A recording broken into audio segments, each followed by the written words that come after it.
Sa bismilom otvaram prvi kongres Stranke demokratske akcije.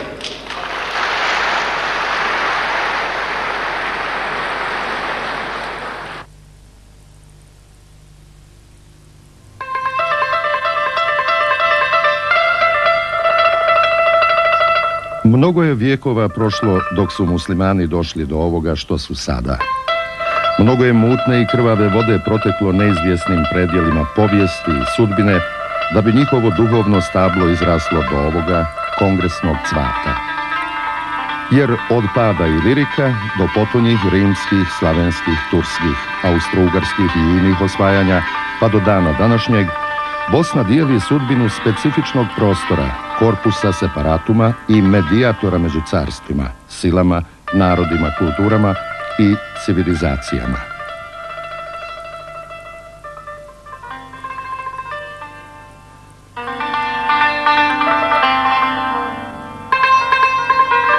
Iako prvi spomen Bosne seže do sredine 10. stoljeća, nesumnjivo je da se bosanska srednjovjekovna država ustalila prije krunisanja prvog njenog bana Borića u 12. stoljeću, Banus Boricius de Bosna.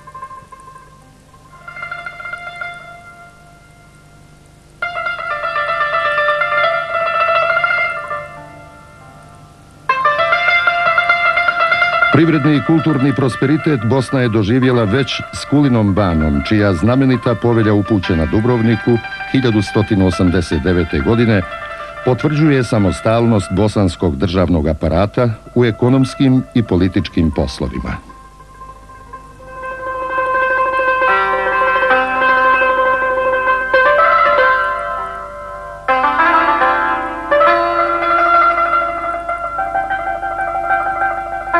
Bosanski muslimani su autohtoni nasljednici stanovnika srednjovjekovnog Bosanskog kraljevstva. Njihovi preci, dobri Bošnjani, poznati po blagosti i toleranciji, pripadali su bogumiljstvu, narodnom vjerovanju koje se protivilo hijerarhičnom ustrojstvu crkve i antropomorfičnim elementima u religiji.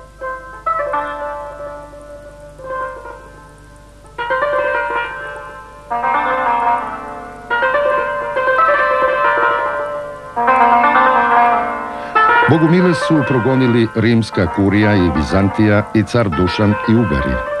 Oni su u Bosni daleko od domašaja inkvizicija pronašli svoju miroljubivu domovinu.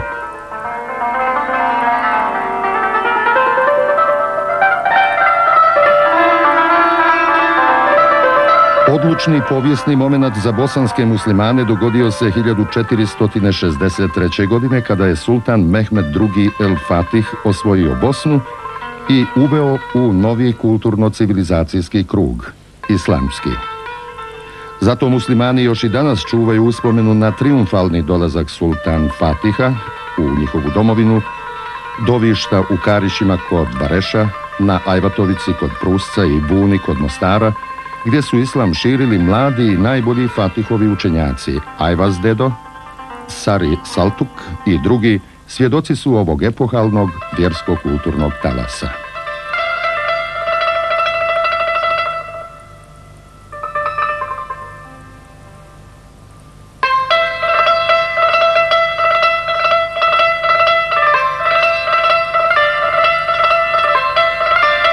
Za vrijeme petovjekovne osmanske vladavine ovaj narod je dao više velikih i mnoštvo malih vezira, Beglerbega, Sandžakbega, vojskovođa, više stotina komentatora Kur'ana, poznavalaca Muhamedove alejhisselam tradicije, kadija, pjesnika, pravnika, kaligrafa, astronoma, liječnika i filozofa, koji su pisali na bosanskom jeziku, pronoseći slavu svoje domovine Herceg Bosne.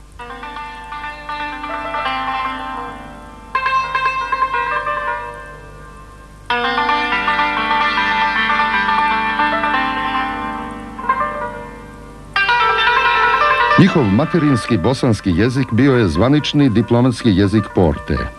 U 17. stoljeću bosanski muslimani su nosioci prve bosansko-muslimanske kulturne renesanse, ništa manje značajne od one koja se na antičkim osnovama odvijala u njihovom susjedstvu.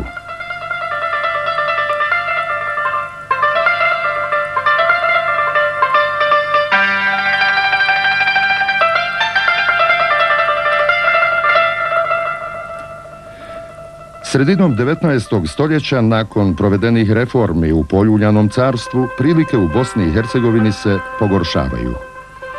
Turska imperija se povlači ostavljajući Bosnu i bosanske muslimane na povijesnoj vjetrometini.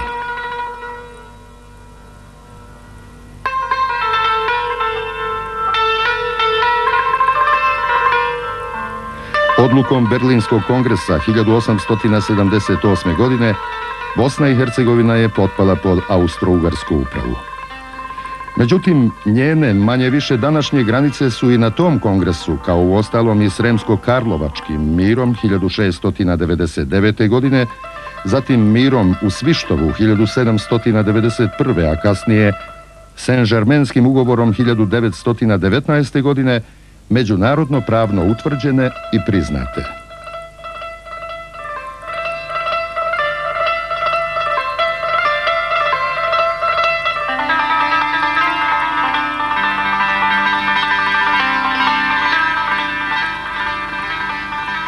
Dolaskom Austro-Ugarske, bosanski muslimani postepeno ulaze u moderne evropske tokove. S početka 20. stoljeća, nakon katastrofalnog šoka od aneksije, oni na latiničnom pismu najavljuju svoju drugu kulturnu renesansu, u kojoj izražavaju svoju sraslost s domovinom Bosnom i Hercegovinom, bosanskim jezikom i islamom, svojim duhovnim stablom. Ni Srbi, ni Hrvati, uvijek sa izoštrenom sviješću o tome šta nisu, uvijek privrženi svome povijesnom bosanskom tlu i sudbini, tačno 1900. godine, odbijajući sva posezanja za njihovim identitetom, oni se u nacionalnom pogledu prvi put izjašnjavaju kao muslimani. Tih godina osnivaju svoja društva, listove i institucije s atributom muslimanski u njihovom nazivu.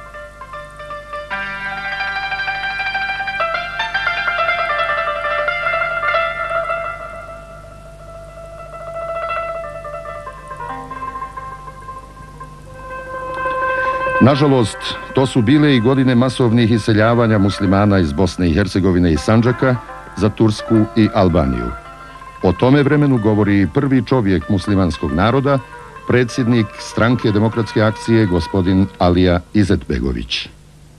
Ako se osvrnemo na ovu istoriju u zadnjih nešto više od 100 godina, onda uvijek mi na padaju neke tri osmice. To je 1878. godina, 1908. 1918. godina. Zašto baš te 3 godine? Zato što su to u posljednjih 100 godina sasvim sigurno odlučujuće 3 godine u istoriji muslimanskog naroda. Jednom prilikom sam rekao jednu pomalo možda nedopustivu jednu stvar o muslimanskom. Rekao sam da mi ličimo pomalo na obran narod. Mislio sam pri tome na jednu vrlo nesretnu okolnost da je elita i što je bilo najbolje u muslimanskom narodu u ove 3 godine koje sam pomenuo napustio, otišao odavde iz ovih krajeva. 1978. kao što znate došla Austrija.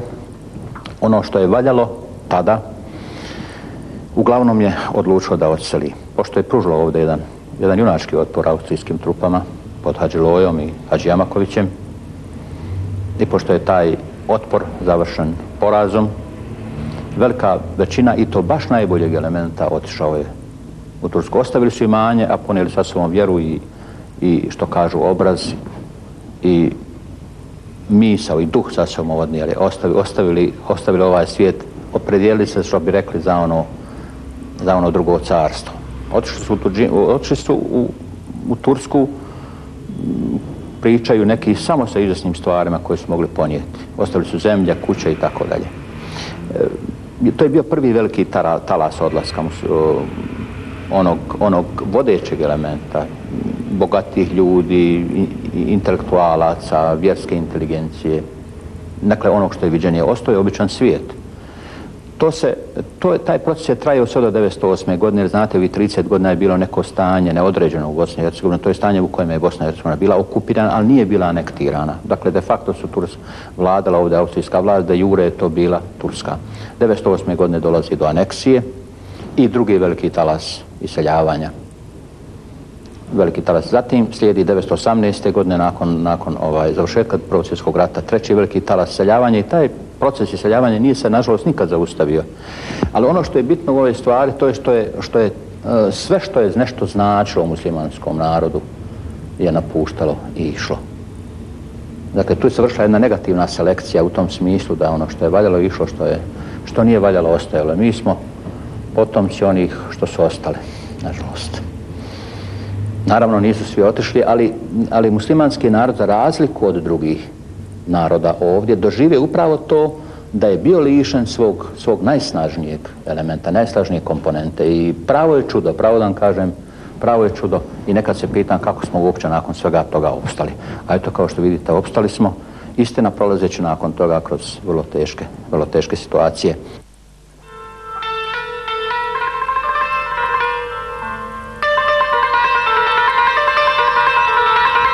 Sa Prvim svjetskim ratom u južnoslavenskim zemljama profilira se politička ideja jugoslovenstva, maćeha i ponekad majka bosanskih muslimana. 1. decembra 1918. godine Narodno vijeće, to jest Narodna vlada Bosne i Hercegovine, pristupila je Kraljevini Srba, Hrvata i Slovenaca. Nova državna tvorevina porekla je nacionalni identitet bosanskih muslimana. Na prvim izborima za ustavotvornu skupštinu Jugoslovenska muslimanska organizacija JMO na čelu sa doktorom Mehmedom Spahom dobila je najviše 38% glasova. Jugoslovenska muslimanska organizacija je bila najveća muslimanska politička organizacija prije Drugog svjetskog rata. Osnovu njenog programa činilo je zalaganje za autonomiju i teritorijalno očuvanje Bosne i Hercegovine i zaštita i afirmacija muslimanskih prava. Pošto joj je bilo zabranjeno djelovanje izvan Bosne i Hercegovine, Džemijet, politička organizacija muslimana Sandžaka i Albanaca sa Kosova, dopunjavala je njene programske težnje u ovim pokrajinama. Prvi ustav Jugoslovenske državne zajednice, takozvani Vidovdanski ustav iz 1921. godine, na insistiranje Jugoslovenske muslimanske organizacije sankcionirao je autonomiju i djeljivost Bosne i Hercegovine. Tek će ustav kralja Aleksandra Karađorđevića iz 1929. godine ukinuti njenu autonomiju i integritet. U svojoj povijesti Bosna i Hercegovina je samo od 1929. do sramnog sporazuma Cvetković-Maček 1939. godine i u toku Drugog svjetskog rata protivno volji bosanskih muslimana i patriota iz drugih državotvornih naroda, Srba i Hrvata, bila rasparčana. U Drugom svjetskom ratu bosanski muslimani listom antifašistički raspoloženi liju krv za svoju slobodu. Njihovi vodeći vjerski učenjaci i uglednici iz svih većih gradova Bosne i Hercegovine ustaju protiv fašističkog genocida nad Srbima i Jevrejima.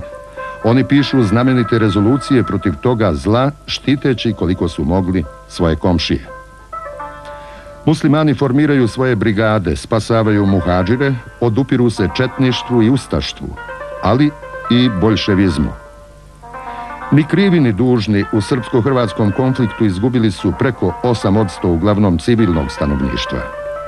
Broj pobijenih, poklanih i na druge načine stradalih bosanskih muslimana kreće se između 200.000 i 500.000.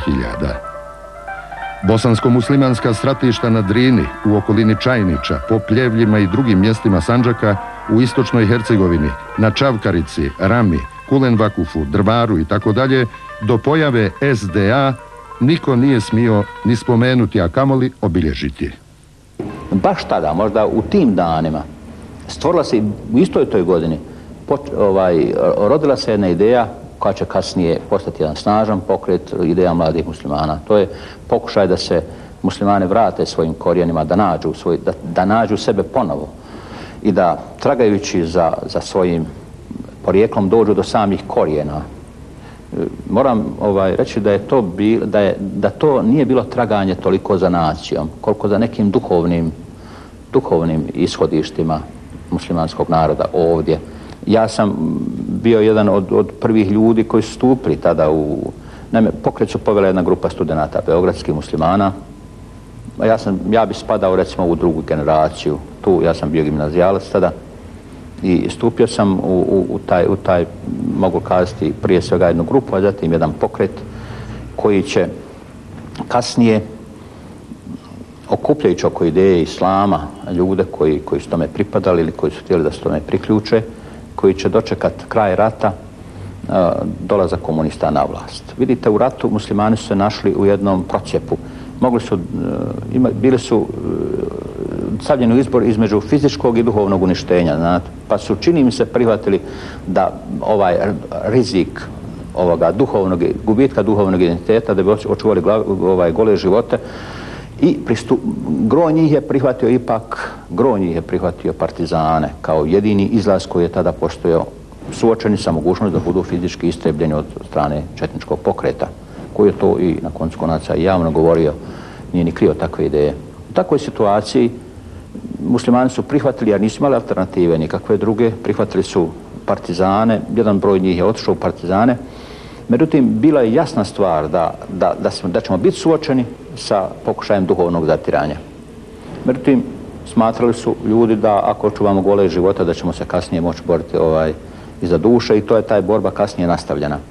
Došli su partizani, mladi muslimani su došli automatski u sukob s njima i prva hapšenja su uslijedila već 1946. godine, grupa po grupa je slana na robiju.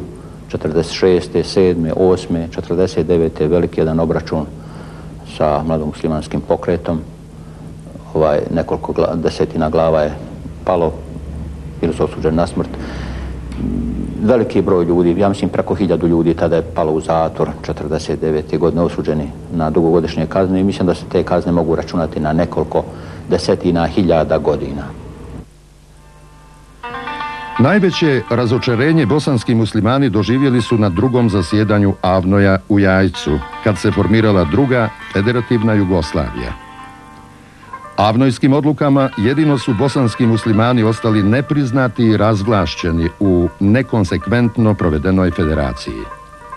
Druga muslimanska domovina, Sandžak, koja je sve do 1872. godine bila u sastavu Bosne i Hercegovine, i u novoj Jugoslaviji je ostala bez svoje autonomije Iako Avnojska odluka navodi njen vrhovni zakonodavni i izvršni organ Zavno Sandžaka, koji je trebalo da se izbori za autonomnu pokrajinu Sandžak u Federativnoj Narodnoj Republici Jugoslaviji, ravnu Vojvodini i Kosovu. Od 1945. godine do 70. godina nastaje mrazni period neopredijeljenih, kako je socijalistička Jugoslavija nazivala muslimanski narod. Taj narod u vrijeme Rankovićeve strahovlade ponovo bježi u muhadžirluk. Borce za njegova prava komunističke vlasti hapse i proganjaju, a bosanske muslimane jedine u Jugoslaviji ostavljaju bez stvarnih političkih predstavnika, bez kulturnih i nacionalnih institucija. Dakle, to su zaista bile godine mraza, kako bi se moglo bi se tako reći. Jedna situacija u kojoj komunizam iz početka, neposredno poslije rata, biva prihvaćeno u ekspanziji ideja u samoj Jugoslaviji, pa i u svijetu. Govori se o socijalizmu kao svjetskom procesu i tako dalje. Religija je potiskivana. Komunisti pokušavaju na svaki način da stvore jedan ono što bi se moglo nazvati melting potom ovdje, to je jedan lonac u kome se to sve treba raskuha i da se dobije jedna jednolična masa u kojoj nema ni vjera, ni nacija.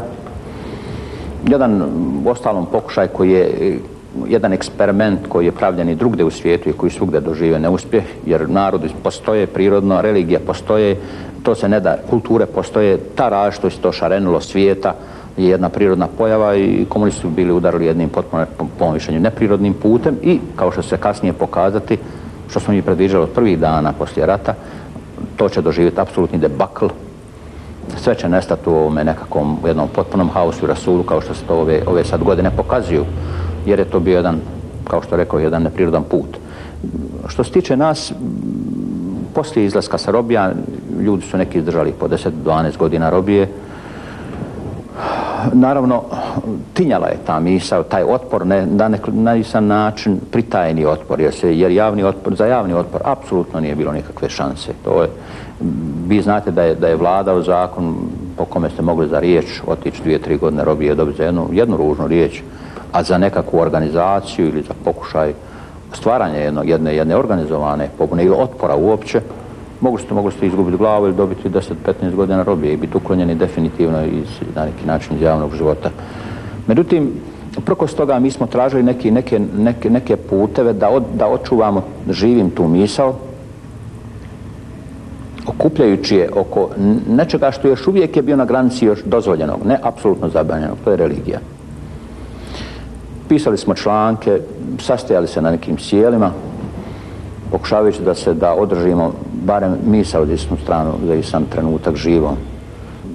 Primijetili smo da islam, da postoji jedno iskrivljeno shvatanje islama, jedan pokušaj pod utjecajem isnih ideja dekadencije, u stvari pod utjecajem dekadencije koje traje u zadnjih možda 100-200 godina u muslimanskom svijetu. Islam su bili na neki način reducirali na jednu, da kažem, čisto ahiretsku religiju nekakvu ili svjetsku religiju. Ne vidjeći u njemu ništa živog, ništa realnog koji se tiče svakodnevnog života ljudi. Mi smo naprotiv, mi smo pokušavali da oživimo upravo u islamu one koncepte, one komponente, one elemente islama koji su govorili o realnom životu, pa i o političkom životu ljudi, o nauci njegovoj. Prije svega pokušavali smo da na neki interes za njega probudimo, vraćajući, skidajući zaborav s njega, u stvari vraćajući sjećanje na jedne slavne periode islama koji u toku duge istorije. Poslije smrti Titove dolazi tu do promjena i već kroz nepune 3 godine slijede ovdje hapšenja velika i organizacija jednog broja procesa muslimanima pod izmišljenim optužbama da su zagovarali stvaranje nekakve islamske republike ovdje ili na nacionalističkoj osnovi okupljanja muslimana radi sukoba sa drugima i tako dalje, što je danas ispitivanje koja su već na tim procesima izvršena pokazuje da su to bila apsolutno da su to bile izmišljene optužbe bez osnova. Suštinski razlozi su bili da je vlast koja je počela da osjeća istine slabosti, pokušavala da pomoću straha, represija, da učvrsti svoje pozicije. Jedan od tih procesa, kao što znate, dogodio se 1983. godine, trajao je preko mjesec dana ovdje i privukao je pažnju i naše svjetske javnosti, u kojima je 12 muslimanskih intelektualaca bilo osuđeno duge godine robije. Jedan od optuženih sam bio tu i ja. Zaboravio sam napomenuti da sam neposredno poslije rata, nakon 46. godine, godinu dana nakon rata, bio prvi put osuđen zbog djelatnosti, zbog islamske aktivnosti na 3 godine zatvora.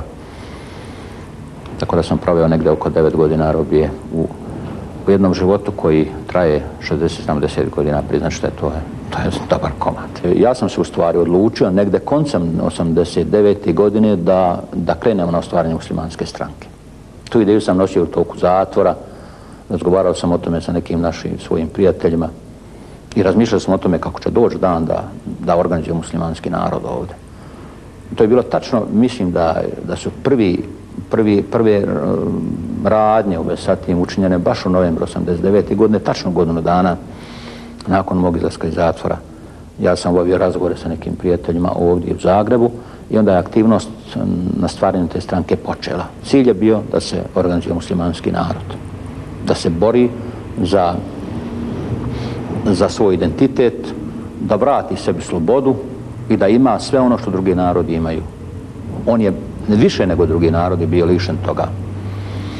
Bio je, dakle, da je to stanje potrajalo još nekih 10-15 godina, ja se bojim da bi teško moglo da se više vratimo ikada do naših izvora. Međutim, Bog je htio da to ipak tako ne bude, mi smo stigli na vrijeme, po mom mišljenju. Otprilike 3 mjeseca nakon što su te prve ideje o stvaranju stranke počele, u martu 90. godine, koncem marta 90. godine, mi smo izašli sa onim poznatim saopćenjem 40 muslimanskih intelektualaca, saopćenjem za javnost kojim smo najavili stvaranje muslimanske stranke. 26. maja 1990. godine održana je prva osnivačka skupština Stranke demokratske akcije, političke organizacije naroda muslimansko-povijesnog kruga na tlu Jugoslavije.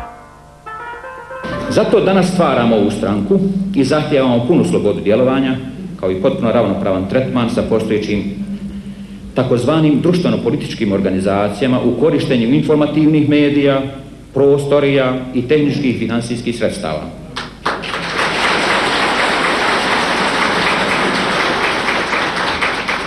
Isto to zahtijevamo za sve druge stranke i partije, bez obzira da li su nacionalne ili nadnacionalne, ako uopće takvih ima.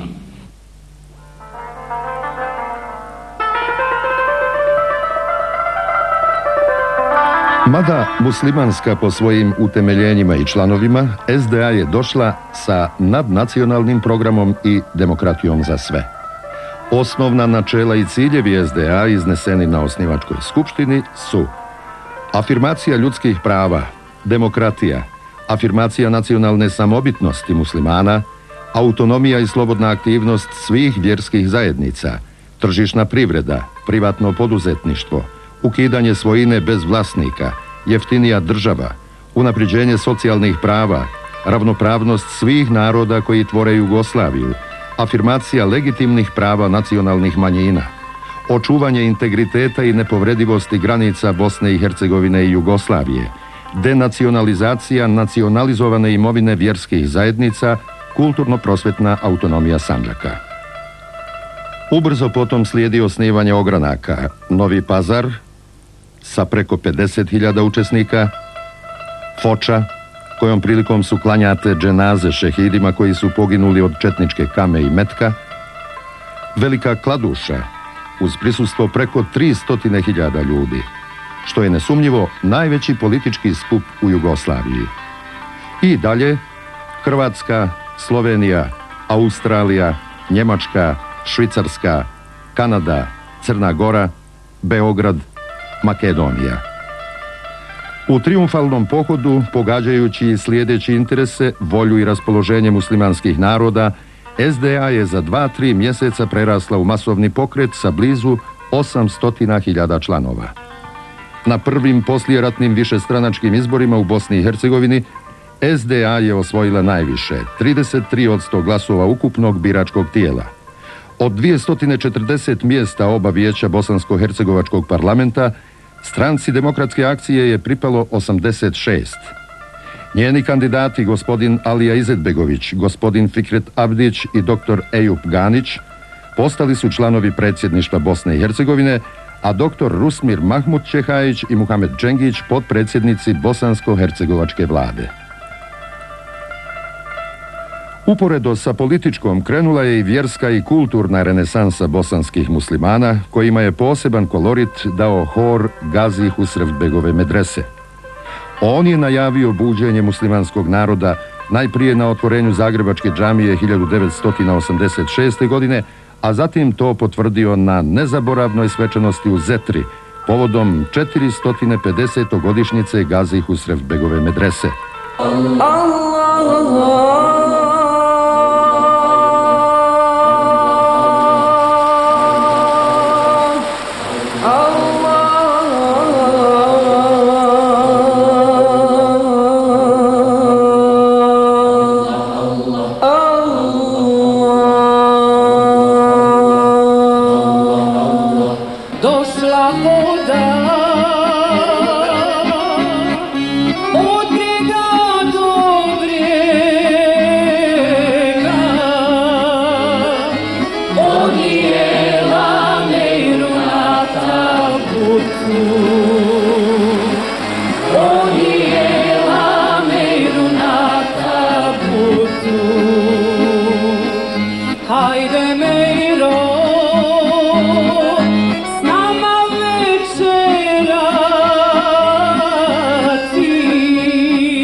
Islamska zajednica, organizator ovih i drugih svečanosti, prije svih drugih uključila se u ove tokove.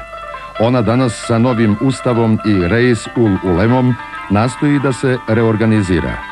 U slobodi i pored ekonomske krize muslimani podižu nove islamske centre, džamije i mesdžide, objavljuju značajna vjerska djela i udžbenike, razvijaju vjersku pouku i vjerski život.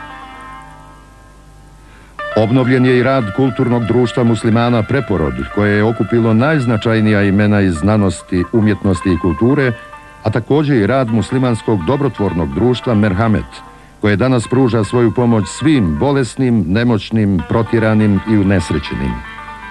Pokrenut je i list muslimanskog naroda, Muslimanski glas, koji pruža informacije o najznačajnijim političkim, vjerskim i kulturnim događajima i idejama. Sa prvim kongresom SDA, održanom od 29. novembra do 1. decembra 1991. godine, Sarajevo je 3 dana definirano kao glavni grad evropskih muslimana, jer na njemu je bilo okupljeno 600 delegata iz svih krajeva zemlje i svijeta, kao isto toliko gostiju iz 15 zemalja Europe, Amerike, Kanade, Australije i drugih zemalja. Kongres je pratilo i o njemu izvještavalo preko 170 novinara, listova, radija i televizije. Nakon otvaranja kongresa od strane predsjednika SDA Alije Izetbegovića, odnosno otvaranja prve plenarne sjednice, prijedlogom za izbor predsjedništva kongresa, usvojen je dnevni red i poslovnik o radu, te pozdravljeni mnogi ugledni gosti. Ambasador Republike Turske Berhan Ekinci, ambasador Libije gospodin Ashur Gorgum, iranski ambasador Nasiullah Kasemi, prvi sekretar ambasade Sovjetskog saveza gospodin Juri Bičkov, predstavnik Palestinske oslobodilačke organizacije gospodin Zuher Natur, član parlamenta Australije Andre Tophaus, predstavnik muslimanske asocijacije Kine Omer Lee, predstavnici najviših bosansko-hercegovačkih organa i tijela, predsjednik Skupštine gospodin Momčilo Krajišnik, predsjednik vlade gospodin Jure Pelivan, članovi predsjedništva gospodin Ejup Ganić i gospodin Stjepan Kljujić, predstavnici vjerskih zajednica Reis ul Ulema Hadži Jakub Efendija Selimovski, predsjednik Vrhovnog sabora Islamske zajednice gospodin Mustafa Pličanin, predsjednici svih mešihata Islamske zajednice, nadbiskup Vrh Bosanski Monsignor Vinko Puljić, predstavnici političkih stranaka, rektor Sarajevskog univerziteta gospodin Jusuf Mulić, predsjednik Ustavnog suda gospodin Kasim Trnka, predsjednik Kulturnog društva muslimana dr. Muhsin Rizvić, predsjednik Muslimanskog dobrotvornog društva Merhamet gospodin Edhem Šahović i mnoge druge ličnosti iz političkog i kulturnog života Bosne i Hercegovine. Prvoj plenarnoj sjednici predsjedavao je Muhamed Čengić i nakon izbora radnih tijela i komisija kongresu se obratio predsjednik Stranke demokratske akcije gospodin Alija Izetbegović, koji je pored ostalog rekao: Prilike i trenutak su zaista neobični, nažalost neobični u lošem smislu riječi. Bosna i Hercegovina i njeni građani, a time i muslimanski narod, prolaze kroz najdramatičnije trenutke u posljednjih 100 godina svoje istorije. Najkraće, to je izbor između rata i mira. Bosna i ranije znala i za rat i za mir. Ono, međutim, što sadašnju situaciju čini iznimnom i bez upoređenja, to je što rat koji se nama prikazuje ne bi bio običan rat. Rat u današnjoj Bosni bio bi totalni rat, a mnogi važni akteri događaja toga ili nisu svjesni ili se ponašaju kao da nisu svjesni. Armija šparta Bosnom uzduž i poprijeko, kao da je sve potaman, a neki novi kartografi, potpuno lišeni svijesti da sjede na buretu baruta, iscrtavaju neke nove karte i naveliko dijele Bosnu. Kao ove im se granice Bosne, stare 300 i više godina, nastale političkim pomjeranjima tektonske snage u toku duge i burne istorije, ne sviđaju, one su po njima administrativne, proizvoljne, a ove što ih oni sada povlače u zadimljenim kancelarijama stranačkih ureda su prave i istorijske. One kao nisu proizvoljne i administrativne. Ako bure barata eksplodira, nestaće sve u dimu i sramoti, i kartografi, i generali, i sve stranke, i sve vođe, svi zakoni, institucije i najveći dio onoga što je na ovom prostoru godinama izgrađeno mukotrpnim radom desetina generacija. Pošto imaju nesreću da su neuništivi, ostaće samo 3 iskrvavljena i poražena naroda, izbezumljena i srozana na granice barbarstva.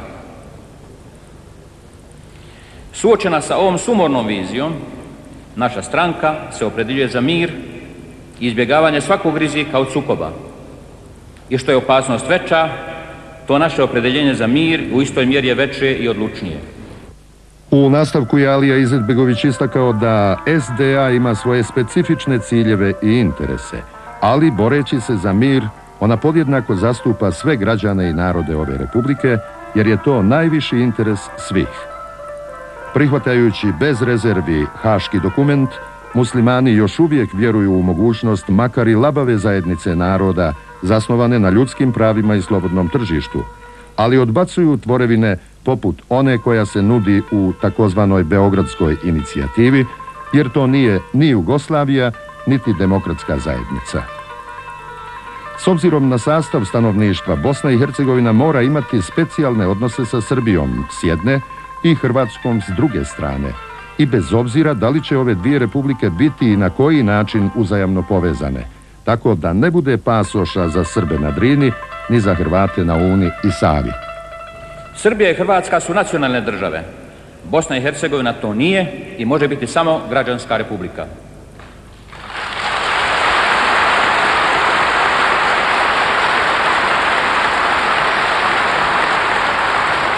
Jer u Bosni i Hercegovini ne žive muslimani, Srbi i Hrvati, nego nacionalna mješavina ova tri naroda, naravno u manjem broju i drugih. Ako neko govori o samopredjeljenju naroda u etničkom smislu riječi, on mora da objasni kako ovaj, inače nesporan princip primijeniti na mješavinu naroda kako nalazimo, na primjer u Sarajevu, pa i u Bosni i Hercegovini kao u cjelini. U Bosni i Hercegovini pravo pitanje dakle ne glasi da li i kako samopredjeljivati narode, nego kako samopredjeliti njihovu mješavinu. Na to još niko nije dao decidan i jasan teorijski odgovor.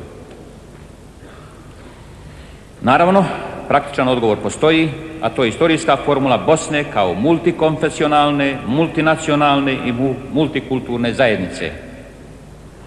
Zašto kvariti nešto što je stvoreno sretnim sticajem istorijskih okolnosti i dobro funkcionisalo je, a uz to očito predstavlja humano, demokratsko i ako hoćete europsko rješenje? Zašto to mijenjati i kada bi se moglo, a pogotovo ako to nije moguće bez nasilja i krvi? I ako uz to nudi jedan retrogradni koncept, i ako se uz to nudi jedan retrogradan koncept nacionalne te autokratije. Pozivam stoga sugrađane Srbe i Hrvate i komšije Srbe i Hrvate i njihove vođe da potražimo ljudski izlaz iz ovoga sučeljavanja. Izlaz zasnovan na pravu i razumu, da bi našim narodima prištedili stradanja koji smo se proteklih dana nagledali.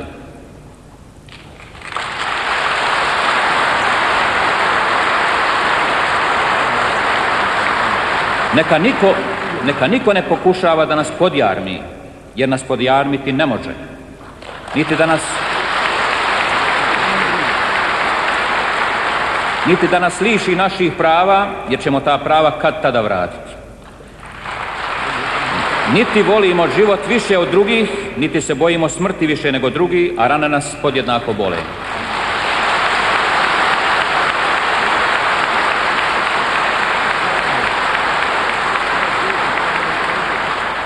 Mi smo proglasili neutralnost u ovome ratu, jer je to prljavi bratoubilački rat u kojem ne smijemo i ne trebamo uprljati ruke. Mi smo odbili da šaljemo naše momke u taj rat, jer to nije rat za slobodu.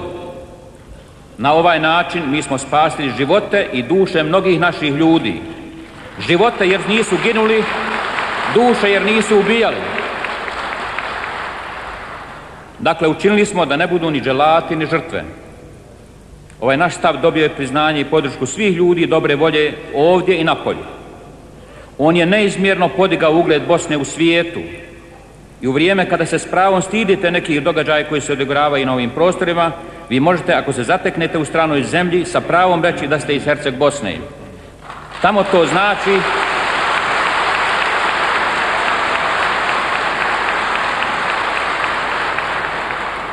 to znači da ste za mir, demokratiju i ljudska prava.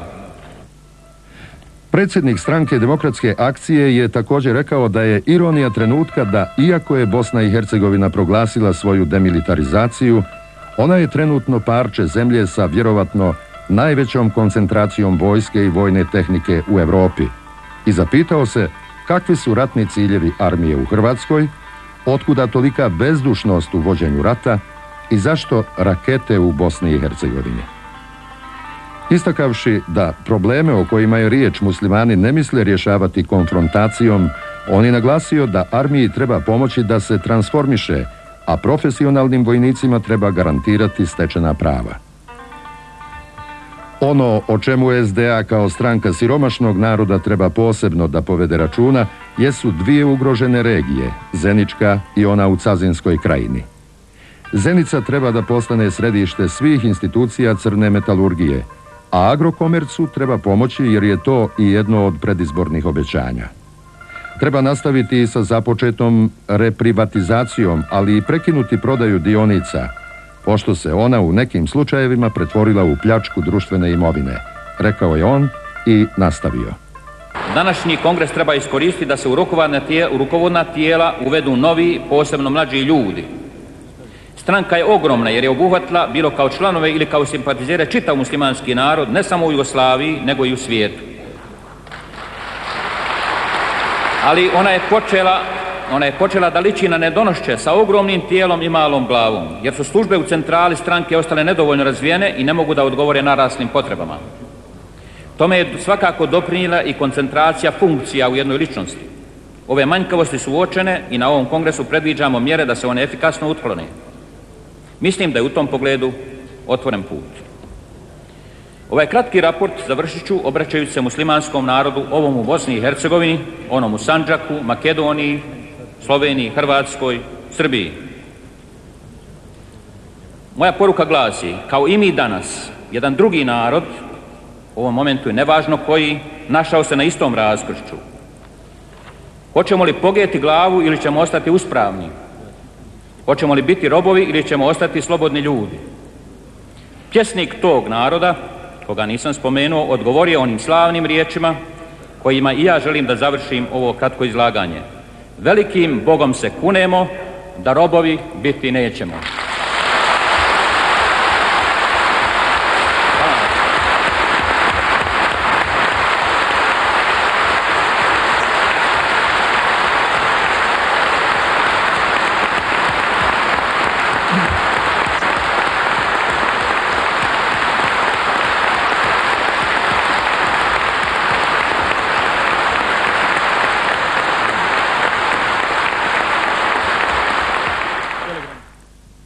Kongresu je zatim podnesen izvještaj o radu izvršnog odbora, a onda su kongres pozdravili brojni gosti. I would like to repeat on this occasion that we have been, we are, and we will be your friends always. Želim također da iskoristim ovu priliku i da ponovim da smo mi bili, da mi jesmo i da ćemo uvijek biti vaši prijatelji.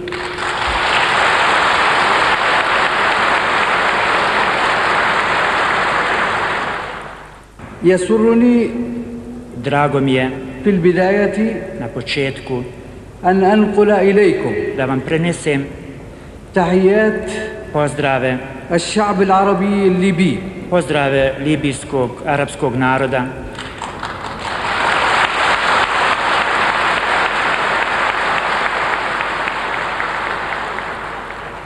وتحيات قائد ثورة الفاتح من سبتمبر العظيمة الأخ معمر القذافي i pozdrave vođe pukovnika, vođe libijske velike revolucije, brata Muamera el Kazafija.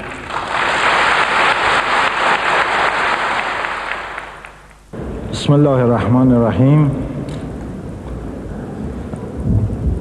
برای من کمال افتخار هست که اولین کنگره حزب اقدام دموکراتیک رو به جناب رئیس العلما و اعضای حزب و کلیه برادران و خواهران تبریک بگم. It is a great honor for me to take this opportunity to speak on behalf of the Chinese Muslim Association. Za mene je velika čast da imam ovakvu priliku da vas pozdravim u ime svih muslimana Kine.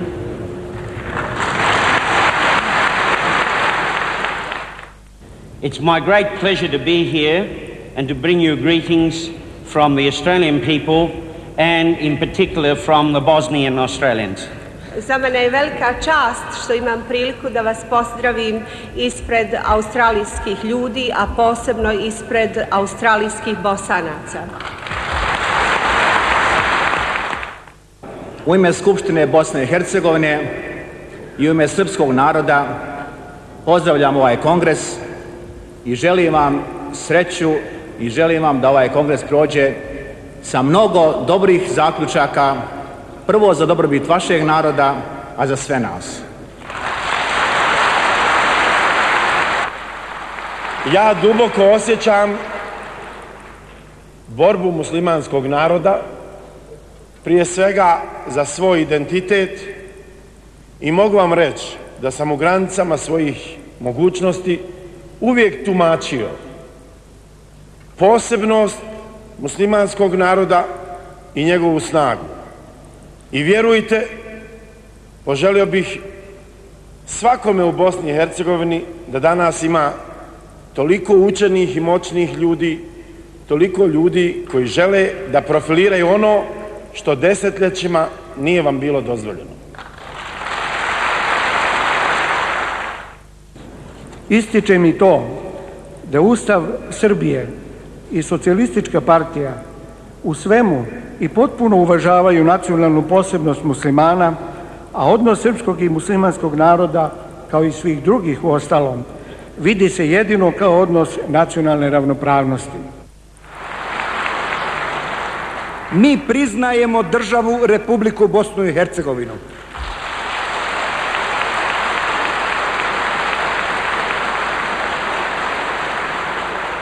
Poštujemo i priznajemo njezin suverenitet, njezine granice i teritorijalni integritet.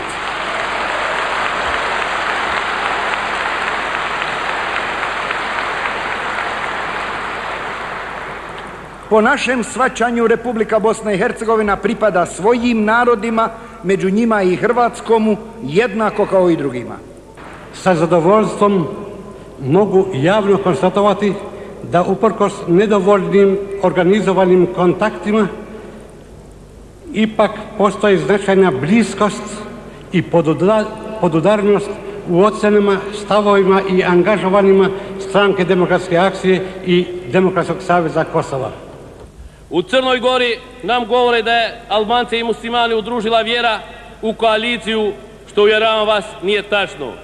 Mi poštujemo naše vjere, i ne samo naše, već i vjere drugih naroda, i ponosni smo na njih. Ja sam im rekao jednom kada su mi to govorili: čekajte ljudi, pa nije to tako, vidite, ja kao predsjednik Demokratske koalicije Crne Gore, ja sam Albanac katoličke vjeroispovijesti. U ime svih naših šehita, u ime svih onih koji ostaviše godine svojih života po tamnicama komunističkih tirana, u ime onih koji žele da žive u slobodi i demokraciji, u ime naše djece koja zaslužuju bolje sutra, tražimo od vas da ustrajete u vašoj borbi za očuvanje prava muslimanskog naroda da živi u miru i sreći u slobodnoj, suverenoj i nedjeljivoj Bosni i Hercegovini. Broj muslimana u Americi je, kažu, između 5 i 10 miliona. Niko ne voli inflaciju i mi ćemo odbaciti broj 10 i pristati na 5 miliona, a nas toliko sigurno ima. Mi smo značajan glasački blok, mi smo značajna ekonomska snaga, a u Americi ima više muslimana, univerzitetskih profesora nego u Jugoslaviji. Ja sam bio Jugoslaven do nekoliko, možda godinu dana unazad, jer mi je bila čast da budem Jugoslaven. Kome sam god rekao, bilo je neko da nešto čuje. A sad se stidim da kažem sam Jugoslaven. U stvarnosti nisam iz Jugoslavije. Ja sam Bosanac sa bosanske teritorije. Drugi dan plenarnog zasjedanja započeo je konfrontacijom mišljenja gospodina Fikreta Abdića i nekih drugih delegata. Ja sam u interesu muslimanskog naroda prešutao veliki broj stvari od onog dana kad sam dobio najveći broj glasova u Bosni i Hercegovini. To je osnovni problem ovdje.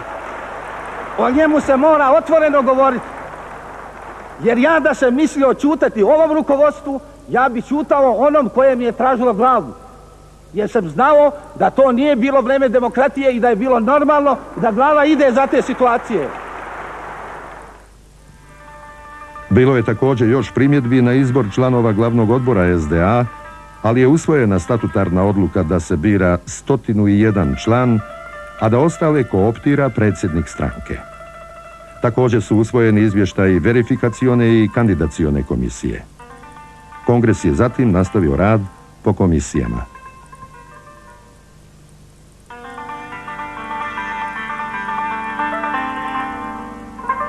Kao prvo, pretpostavke osnovne su mirna koegzistencija na prostorima BiH i sa drugim republikama i pokrajinama. Zatim, rekao sam, politički konsenzus u obliku organizovanja državne zajednice. Zatim, izgradnja državne zajednice koja garantuje pravnu imovinsku sigurnost građanima i slobodu poduzetništva, privatne inicijative, slobodno kretanje ljudi, platni i robni promet. Dalje, otvorena saradnja, privredna, kulturna, tehnička, naučna sa svim zemljama na principu u razvojne pomoći, reciprociteta, uz uzajamno poštivanje suvereniteta, nezavisnosti i samostalnosti. Zatim, prilagođavanje svih institucija tržišnim institucijama Evropske zajednice, jer je to prostor kome se moramo okrenuti u najvećem obimu. Zatim, novi principi privredne saradnje sa susjednim republikama, i to prije svega na ekonomskim principima na kojima počiva Evropska zajednica. Dalje, izgradnja tržišnog ambijenta za poslovanje, donošenjem niza zakonskih propisa o izgradnji tržišnih institucija, to jest svih oblika trgovine, poslovnog bankarstva, inspekcijskog nadzora, kontrole roba i izgradnja odgovarajućih trgovinskih centara, razvijanje sajmova, izložbi i u zemlji i u inostranstvu, otvaranje berzi i tako dalje. I na kraju, zaštita učesnika u prometu, to jest provođenje prava konkurencije, opet na principima kako to Evropska zajednica čini. Moderne i efikasne države, kao ni države uopšte, nema bez efikasne službe unutrašnjih poslova i bezbjednosti. U uslovima višestranačja i parlamentarne demokratije, organi i službe unutrašnjih poslova i bezbjednosti moraju se, za razliku od perioda jednostranačja, često nazivanog period jednoumlja, od ideološke i partijske službe transformisati u službu zaštite demokratski uspostavljenog društvenog i državnog poretka i u okviru toga zaštite sloboda i interesa građana bez obzira na njihova politička i druga uvjerenja. Imajući u vidu našu sadašnju političku i društvenu zbilju, u ovoj oblasti je neophodno uspostaviti i dosljedno provoditi visoko profesionalan odnos i kriterije u izvršavanju poslova. Oblast pravosuđa je također područje za koje se može reći da zahtijeva znatne kako organizacione, tako i druge promjene. Kao stranka moramo ih osmisliti, definisati, te u odgovarajućoj zakonodavnoj i drugoj proceduri za njih se izboriti. Mi moramo da shvatimo da nema razgovora o nama kao naciji zaista u svim mogućim aspektima i komponentama ako ulazimo u krnju federaciju. Jer mi onda time ulazimo u jedan potpuno novi sustav vrijednosti koji će nama vratiti Jugoslaviju natrag. Pa ćemo jednostavno istoriju ponavljati u zadnjih nekoliko decenija. Prema tome, velika bitka nije to zbog ljubavi prema Hrvatskoj, nego bitka za otvaranje prema Hrvatskoj, istoj mjeri prema istoku, nama je suštinsko pitanje za naciju, muslimane kao naciju. Drugo je pitanje u Europi. Mi smo zaista u jednom procijepu kategorija. U kojoj mjeri definirati našu specifičnost, našu identitet u Europi koja postaje sve više jedna univerzalizacija i kategorija i sustava vrijednosti i tako dalje. Dakle, u smislu u kojoj mjeri u internacionalizaciji nauke, obrazovanja i tako dalje mi možemo i moramo sačuvati naše specifične kategorije. Ili i u razmišljanju, i u politici, i u strategiji, i u filozofiji. Treće, unutar same Bosne i Hercegovine jeste da je naša prednost multikulturalnost. Istovremeno je to naš ogroman hendikep. Zašto? Jer mi nemamo niti svoju državu i čak unutar te države nemamo svoje regije. Prema tome mi smo izmiješani na terenu. Mi imamo zajedničke škole, zajedničko sve živo. U kojoj mjeri specifično definirati naše specifične interese, a da ne budemo neka sebična, zatvorena nacija, da istovremeno tu budu interesi i sva tri naroda. Četvrto je pitanje izgradnja naših institucija. Mi nismo, nažalost, u istoriji izgradili institucije na vrijeme, niti naše heroje. Prema tome institucije, jedno jako intelektualno jezgro koje će prije svega izgraditi, to je jedan dugogodišnji rad, 10-ak i više godina, prije svega muslimanski istorijski rječnik. Kada je u pitanju međunarodna djelatnost SDA, ona se podudara sa interesima Bosne i Hercegovine, apsolutno. Sve što je u interesu Bosne i Hercegovine kao samostalne, suverene države jeste u interesu muslimanskog naroda, Stranke demokratske akcije. Pri tome stojimo duboko u uvjerenju da prosperitet muslimanskog naroda ne može biti tog prosperiteta bez prosperiteta srpskog i hrvatskog naroda u Bosni i Hercegovini. Najiskrenije polazimo od toga i tako smo djelovali. Mada je bilo drugačijih tonova, naročito u sredstvima informisanja, i znamo i zašto. O tome da ne govorim.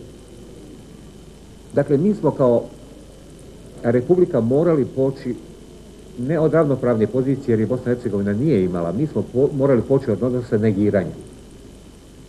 Bez obzira da li je taj odnos javno formulisan ili je manifestovan kroz ili ignorisanja ili omalovažavanja ili preskakanja u pojedinim međunarodnim aktivnostima i tako dalje.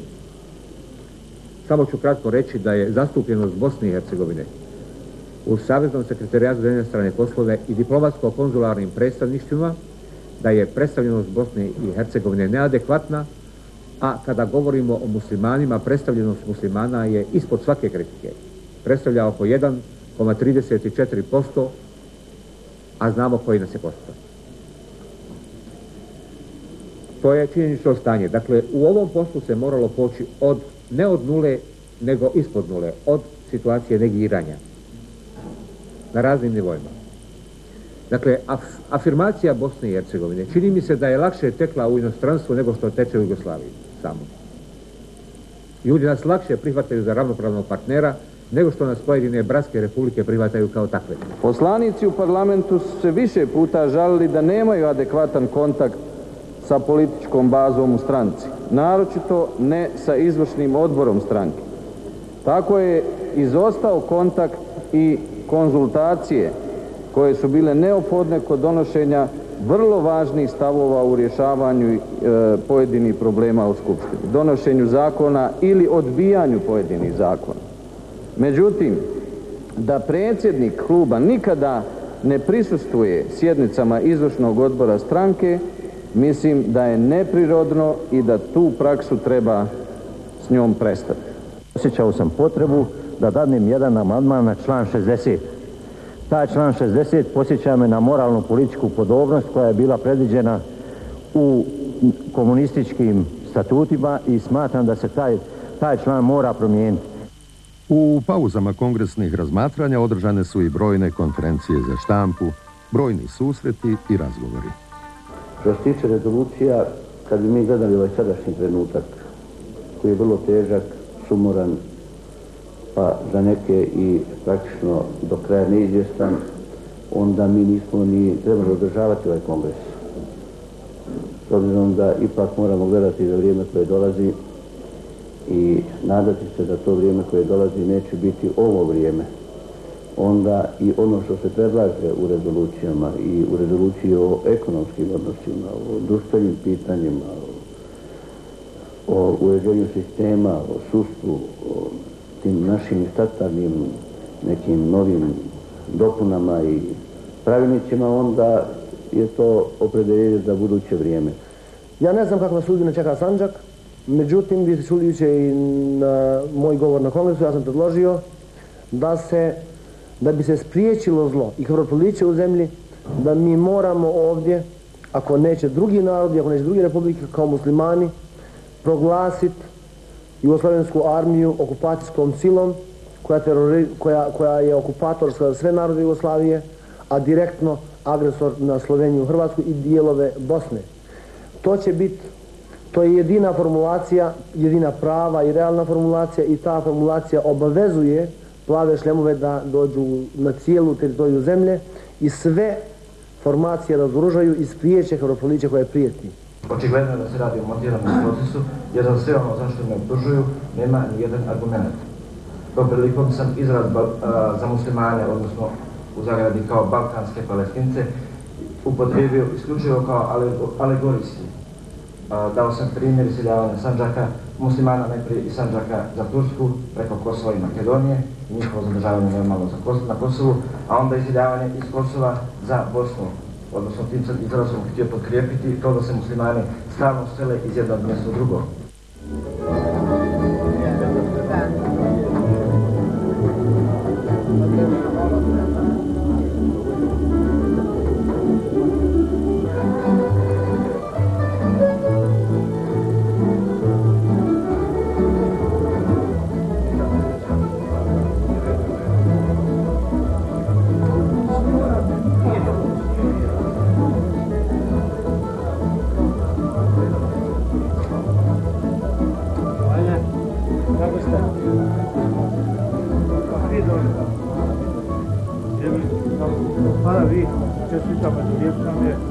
Ja sam nadam, vama se svidilo.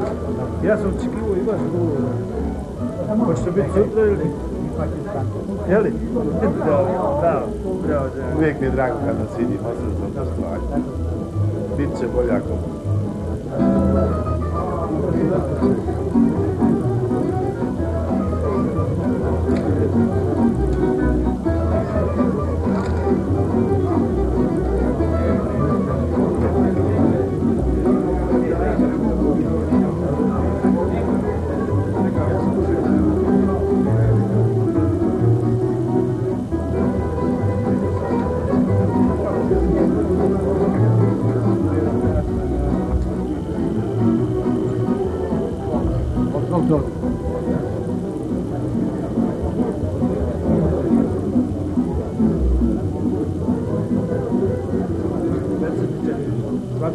Želim i sretan početak.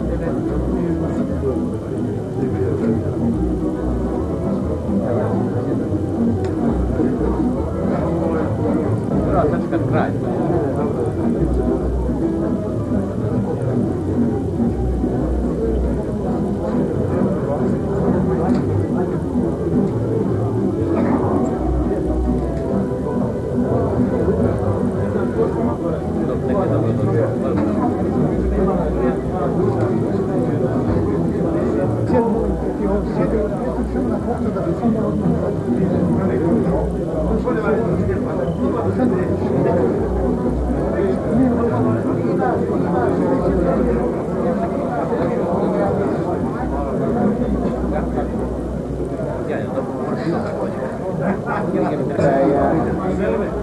You were very worried, I remember, because they moved in about 50,000 troops.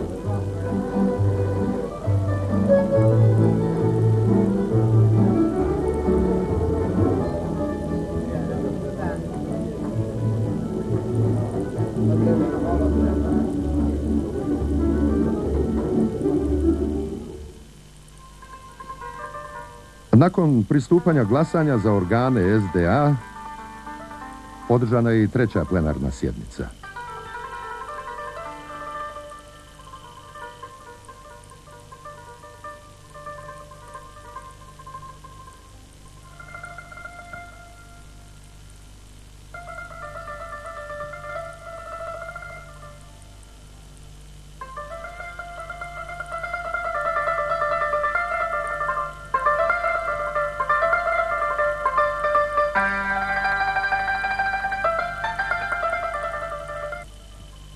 Treći dan rada Kongres je nastavio plenarnom sjednicom na kojoj se raspravljalo o dokumentima Kongresa.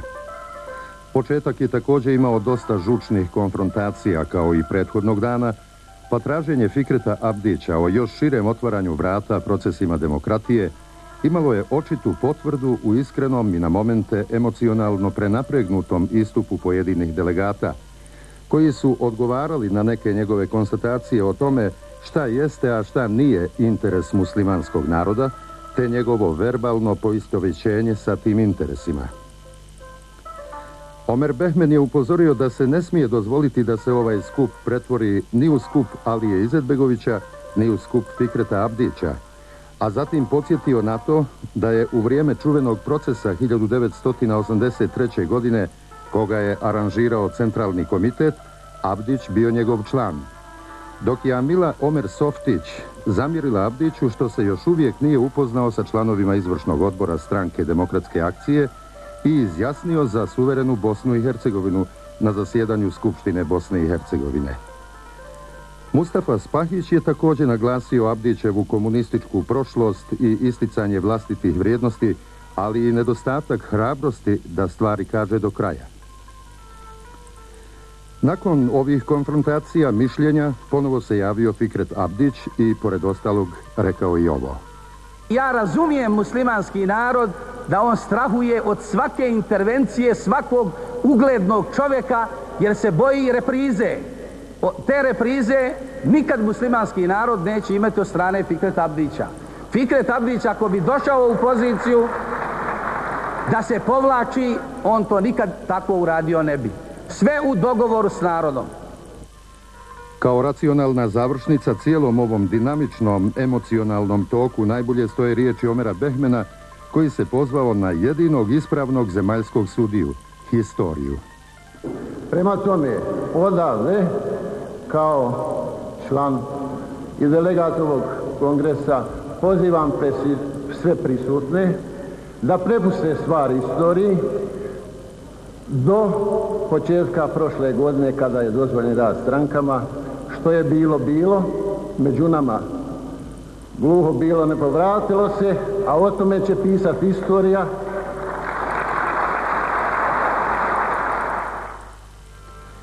Iako se za plenarnu sjednicu bilo prijavilo preko 50 diskutanata, na prijedlog predsjedavajućeg sjednice Irfana Ajanovića jednoglasno je prihvaćeno da se odustane od diskusija, a da one budu objavljene u okviru dokumenata Kongresa.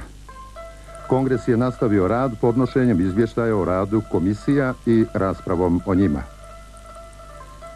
Potpredsjednik vlade Bosne i Hercegovine dr. Rusmir Mahmudčehajić je, pored ostalog, pozvao na jedinstvo muslimanskog naroda i istakao brigu za svakog njegovog pripadnika. Mi kao narod nemamo ni jednog čovjeka kojemu možemo dopustiti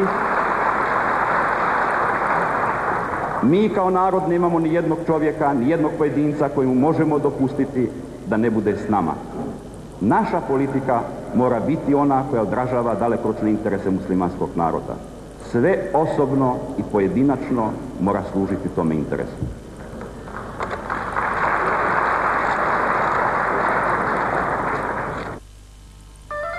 Podnoseći izvještaj o radu Komisije za društvene djelatnosti, Irfan Ljubijankić je pored ostalog ukazao i na... Budući da osnovno opredjeljenje muslimanske nacionalne politike jeste zaštita i razvoj iskustva zajedničkog života u Bosni i Hercegovini. Stvaranjem novih zasebnih nacionalnih institucija ne bi ni na koji način trebalo dovoditi u pitanje smisao i razvoj postojećih i novih zajedničkih institucija u Bosni i Hercegovini. Naprotiv, valjalo bi ustrajavati na razvoju zajedničkih institucija, pri čemu će svaka od ovih institucija osiguravati prostor za slobodan razvoj nacionalnih vrijednosti. Postojećem obrazovnom sistemu Bosne i Hercegovine valja hitno oduzeti protiv religijske sadržaje, a vjerskoj kulturi osigurati mjesto primjereno našem pripadanju europskom okviru kulture. Odgojnu dimenziju obrazovanja u osnovnoj školi treba vezati, kada je riječ o muslimanskoj djeci, prije svega za vrednote muslimanske istorije i kulture, a širenja na druge sadržaje provoditi na višim razinama obrazovanja. Prezentirajući izvještaj o materijalu razmatranom na Komisiji za statutarna i organizaciona pitanja, Salih Karabdić je pored ostalog rekao da Komisija je stala na stanovište da u ovome članu treba formulisati Stranku demokratske akcije kao političku organizaciju naroda muslimanskog kulturno-povijesnog kruga.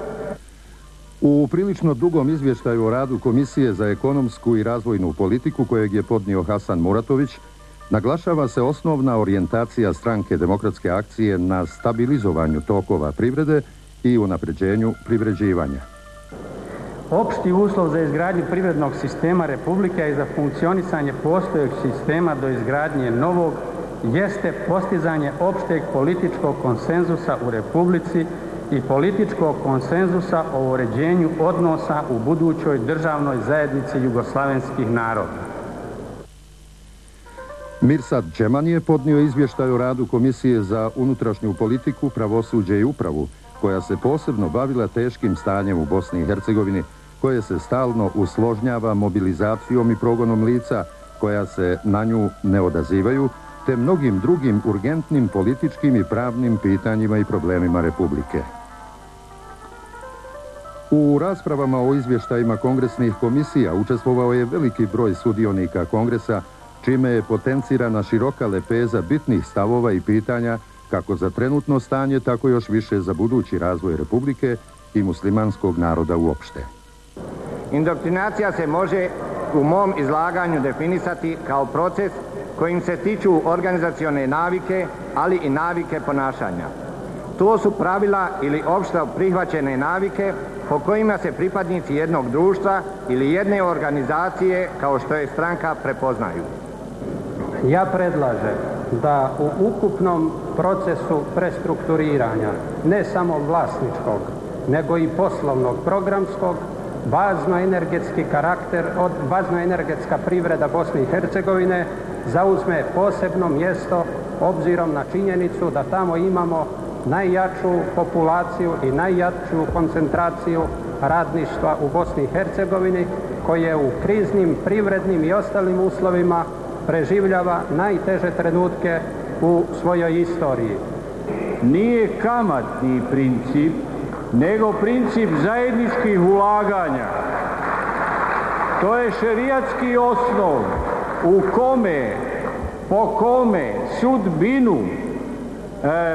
sudbinu uloga doživljava ulagač u zavisnosti od rezultata privrede u krajnjem slučaju. U stvari, kako se god kamatna stopa, a to mi znamo iz političke ekonomije, podešava u krajnjoj liniji dugoročno profitnoj stopi, tako ćemo mi odmah uključiti već u početku, u startu, prilagođavanje očekivanoj profitnoj stopi. U ovoj teškoj i veoma komplikovanoj političko-bezbjednosnoj situaciji Bosna i Hercegovina sve više liči na bure baruta koje svakog trenutka može da eksplodira. Vjerujemo i nadamo se da će razum preovladati i da do toga katastrofalnog samouništenja neće doći. Međutim, jedna je činjenica, a to je, ako smo još do juče mogli govoriti o pojedinim područjima Republike koji su predstavljali oazu mira, već danas možemo reći da gotovo nema mjesta ni jednog lokaliteta u našoj lijepoj Bosni i Hercegovini koje bismo u ovom trenutku kao takvo mogli izdvojiti. Usvojene rezolucije, od kojih donosimo samo neke dijelove, rječito govore o dosezima Kongresa i zrelosti njegovih delegata i kreatora našeg razvoja.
Prvi kongres stranke Demokratske akcije usvojio je peticiju upućenu Republičkom sekretarijatu za pravosuđe Srbije i javnosti protiv presude doktoru Numanu Baliću, kojom se kažnjava 6-mjesečnim zatvorom zbog političkog djelovanja. Također je pokrenuto i potpisivanje peticije Ministarstvu za pravosuđe Crne Gore, u kojoj se protestira protiv pokretanja sudskog postupka muslimanskih poslanika u crnogorskom parlamentu, a osnovana je i fondacija u spomen aktiviste i člana SDA Senada Hodžića u Tešnju. Inicijativu o osnivanju jedne fondacije koja bi nosila ime Senad Hodžić.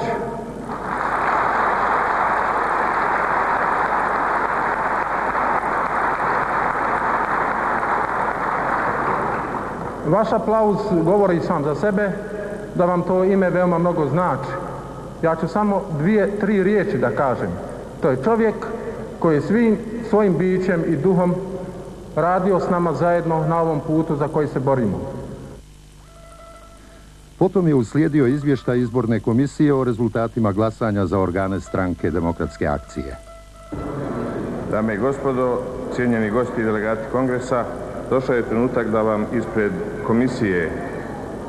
izborne komisije ovoga kongresa saopštimo rezultate gdje ste vi između 157 kandidata iz Jugoslavije, samo ću ponoviti par detalja, među kojima je 13 doktora nauka i magistara, 94 kandidata sa visokom stručnom spremom, 15 sa višom, 22 sa srednjom i 23 ostali odabrali po regijama.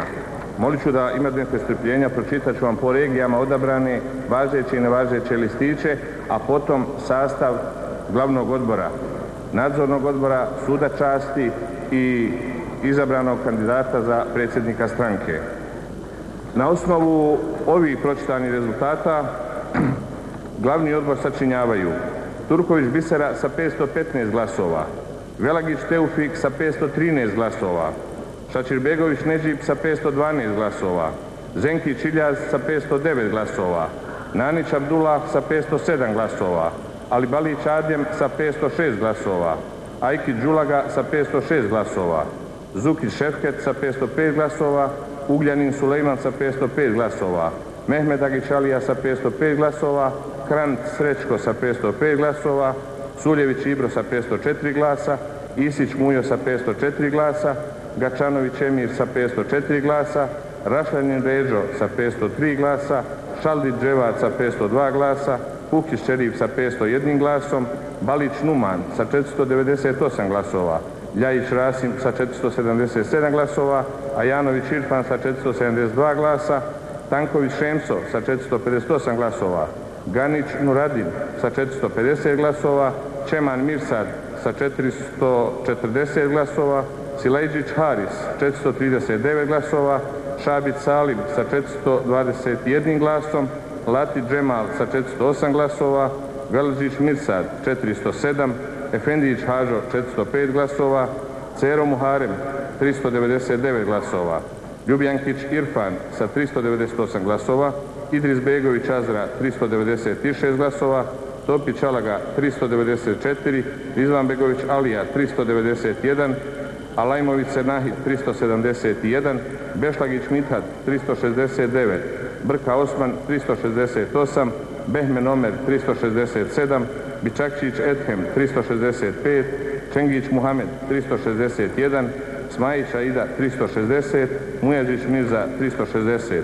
Tosunbegović Dževar 356, Šahinović Mersad 356, Muhamed Agić Izet 345, Čengić Hasan 343, Srebreniković Mirsad 340, Adanalić Faruk 338, Alagić Ejub 333, Hadži Osmanović Ismet 330, Ramić Ibrahim 329, Kulenović Salih 327, Efendić Hamed 326, Đikić Fikret 324, Arapčić Teufik 324, Selmanović Ibrahim 323, Brković Šefket 319, Kapetanović Nijaz 318, Ibrahim Paš Nenad 314, Kavazbašić Mehmet 313, Hadži Huseinović Rusmir 313, Beganović Ibrahim 313, Mujić Ejub 312, Terzić Kemal 311, Omer Sotić Amila 311, Hadžagić Sead 311, Hadžić Adem 308, Šahman Rasim 305, Čorhodžić Mehmed 305, Brković Šemsudin 304, Aličić Ahmed 302, Ali Ibrahim 302, Kasumagić Ismet 300, Gazić Majo 299, Velić Esad 298, Kandić Hilmo 298, Efendijić Bahrudin 297, Čazimović Jakub 296, Rešidbegović Sead 291, Salčinović Bedrudin 290, Ramić Mustafa 289, Ali Čelebić Muhamed 289, Ali Begić Kasim 289, Kovačević Avdija 285, Trnka Haris 281, Kavazbašić Mirsad 279, Ibrović Amil 277, Spahić Ahmed 276, Mahmud Spahić Husein 276, Gazić Izet 275, Hasid Zija 271, Fazlagić Šemsudin 271, Hasanagić Iljaz 269, Zajmović Sejo 267, Ribić Akib 267, Beganović Zahid 266, Osmanović Ismet 259, Jusufović Šemsudin 258, Tihić Sulejman 247, Eđelović Nihat 247, Osmanovski Sulejman 204 i 101. je Mazlami Kenan sa 164 glasa. Ovo je sastav glavnog odbora Stranke demokratske akcije na osnovu glasova koji ste im vi dali.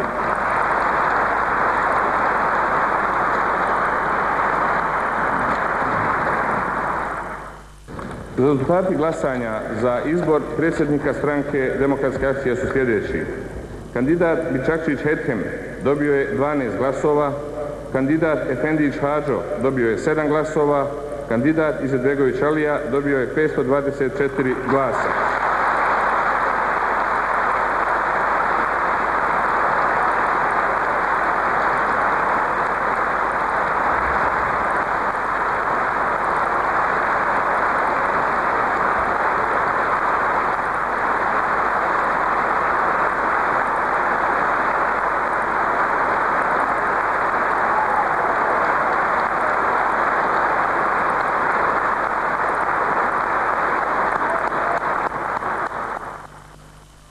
Za predsjednika Stranke demokratske akcije izabran je gospodin Alija Izetbegović.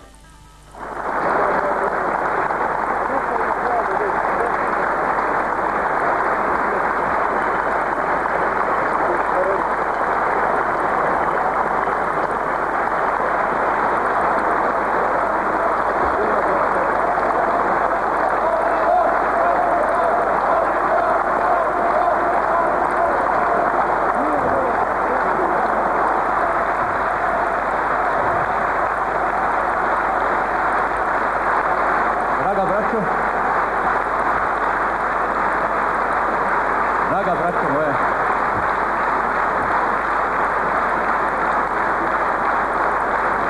hvala vam velika. Draga moja braćo i sestre, dragi delegati, dragi poštovani gosti. Preostalo je još od ovog rada kongresa da vam se zahvalim na ukazanom povjerenju. Činim to u svoje ime, mogu da to učinim, ja mislim da će se složiti izabrani članovi glavnog odbora da to učinim u njihovo ime. Dakle, hvala vam na tom povjerenju. Hvala vam također sa više oduševljenja, zahvaljujem se vama svima ovdje na radu, na onome što ste pokazali za ova 2 dana rada. Iskazali ste visoku političku kulturu. Ja vam čestitam na tome. Ja sam vrlo ugodno iznenađen. Vi ste imali prilike da čujete govore, bilo pozdravne govore, bilo polemiku ljudi s kojima se često niste slagali, koje možda nejednako volite. Ako je riječ o ljudima koji su sa strane, ne mislim na našim delegatima, nego mislim o ljudima. Mi znamo da imamo pomiješana osjećanja, ali vi ste dostojanstveno pozdravili te ljude, saslušali njihove riječi, nagradili ih ponekad toplim, ponekad manje toplim aplauzom. Ali nijedan ispad, nijedna riječ koje sam se pomalo bojao, nijedan uzvik koji nije bio u redu, nije se ovdje čuo u sali. Mi smo na taj način pokazali jednu visoku političku kulturu. Ja vam čestitam na tome, to tako treba da radimo.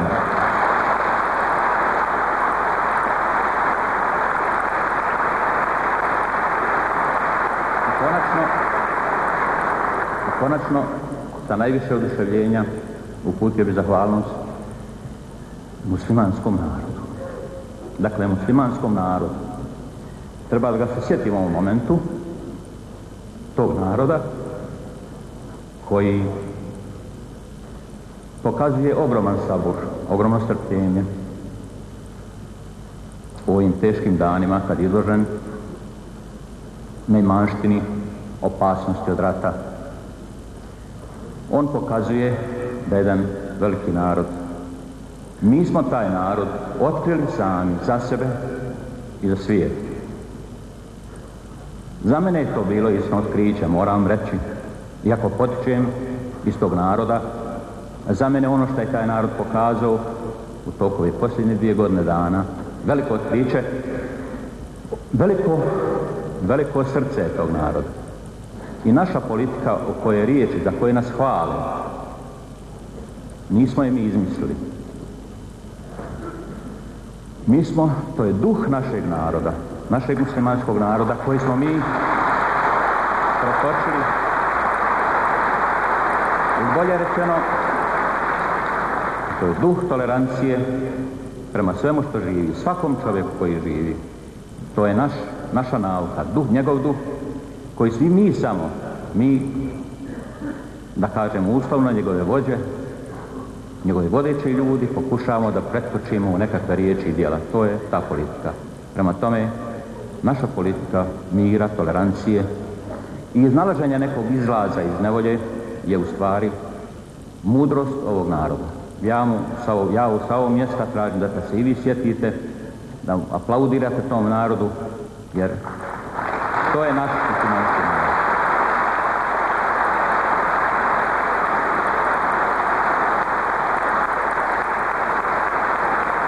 I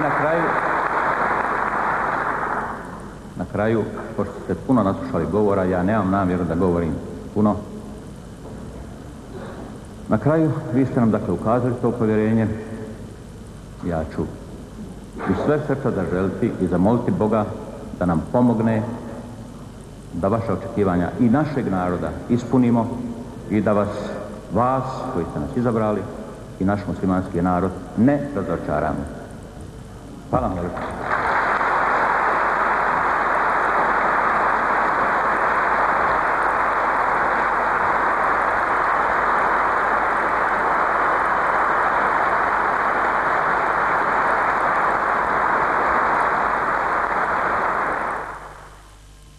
Završetak zasjedanja kongresa objavio je Omer Behmen.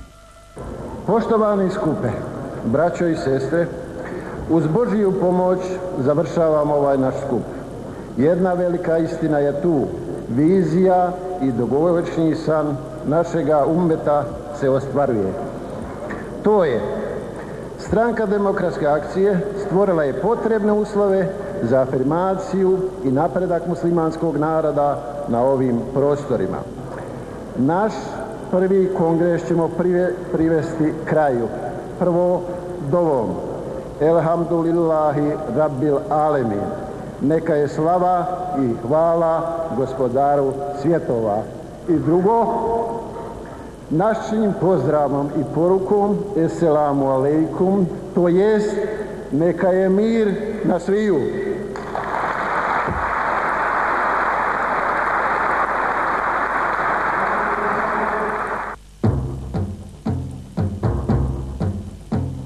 Upravo Božje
Hrvatska